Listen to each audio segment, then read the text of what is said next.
Welcome to Bibleography, Mark chapter 2, verses 1 through 28.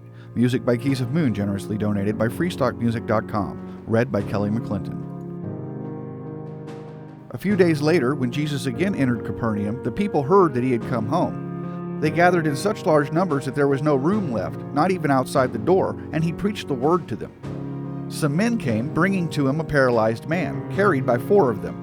Since they could not get him to Jesus because of the crowd, they made an opening in the roof above Jesus by digging through it and then lowered the mat the man was lying on.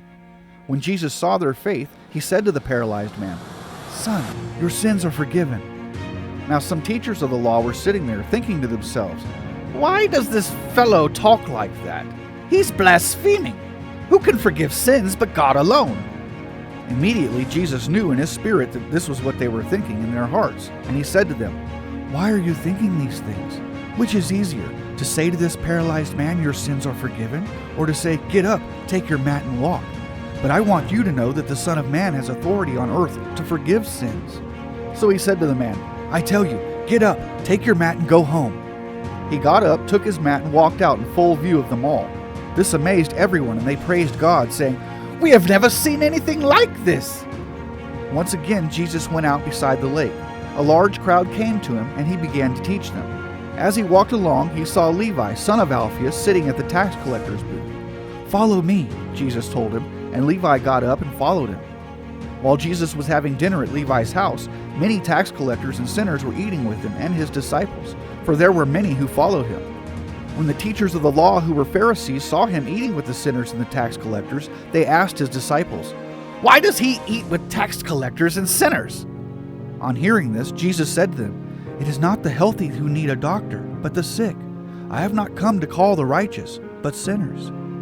Now John's disciples and the Pharisees were fasting. Some people came and asked Jesus, "How is it that John's disciples and the disciples of the Pharisees are fasting, but yours are not?"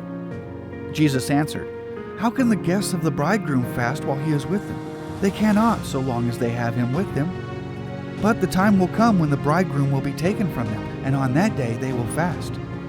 No one sews a patch of unshrunk cloth on an old garment. Otherwise the new piece will pull away from the old, making the tear worse.